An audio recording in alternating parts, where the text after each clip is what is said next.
So, good day and good PM po sa ating lahat. So, kauwi ko lang galing trabaho. And then, kahapon, nag-upload tayo ng video about dito sa mahiwagang sulat na to. So, ano nga bang nilalaman ng mahiwagang sulat na to? So, bago natin sabihin yan, kung anong meron sa mahiwagang sulat na to is, alamin muna natin kung paano at bakit meron itong sulat na to. So, July 31, may dumating sa aming sulat. Nakita ko sa mailbox namin. Dalawa kami nung kasama ko dito. Si Jerry.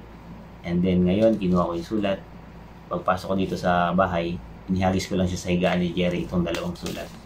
And then pabilo ko sinabi, 100,000 yen yan, pre. Wala akong idea kung 100,000 yen ba siya o ano. Kasi may bali-balita na magbibigay ng 100,000 yen ang gobyerno ng Japan. Ayuda. Ayun. So, hinayaan lang namin sulat. After an hour, wala na akong ginagawa. Naisipan kong buksan yung sulat. Kasi monthly lang naman, may dumating ang sulat dito. Binabaliwala lang namin. Pero, ito, binuksan ko kasi parang kakaiba kasi siya eh. Kulay blue. Eh, kalimitan, saka may mga nakasulat doon sa iba na mga kung ano yung sulat. Pero ito, hindi namin naiintindihan naman kasi ito eh. Kaya binuksan ko. Pagbukas ko ng sulat, nakita ko to. Itong letter na to. Nakasa dito. Hindi ko to naiintindihan at hindi ko nababasa yung iba. Pero itong part na to, nabasa ko. 100,000 yen. So, ito yung form para sa 100,000 yen. Nandito sa loob ng sobrang ito. And then, August 1, nagpatulong kami fill upan yung form para dun sa ayuda. So, napila pa namin yung form. Hinulog namin sa post box. And then, nakasulat dito na 3 weeks to 1 month makukuha o darating yung ayuda sa aming bank account. So, nakapilap kasi doon sa form is pangalan namin, address, bank account. Ayan. And then, yun. Kahapon, August 1 yun. And then, kahapon, August 19, wala pang 3 weeks, dumating na yung sulat. Ayan. Nakalagay sa sulat is, ayan. Hindi ko siya ganong naiintindihan kasi kanji siya.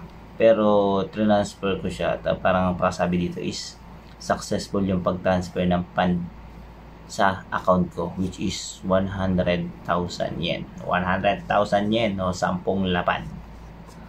Ayun, ito yung pangalan ko.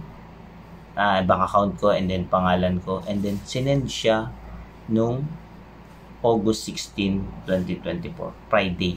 Eh, hindi naman ako nag-check ng ATM kasi wala pang sahod. So, ayan.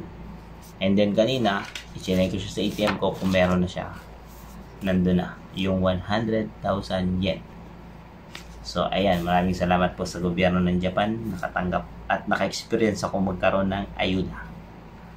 So, ayan. Doon sa mga gusto mag-Japan dyan, punta kayo sa Japan. May ayuda.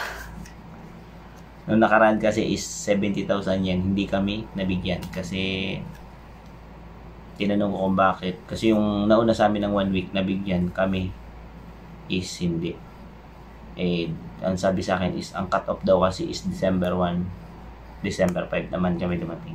So, nakakalungkot kasi hindi kami nabigyan. Yun pala, para kami sa 10 lapad. 70,000 lang kasi yung nakaraan. Ngayon, 100,000. So, ayan. Saan mapupunta yung 100,000? Hindi natin alam kung saan mauubos yun. So, ayan. Maraming salamat sa inyong panood and God bless.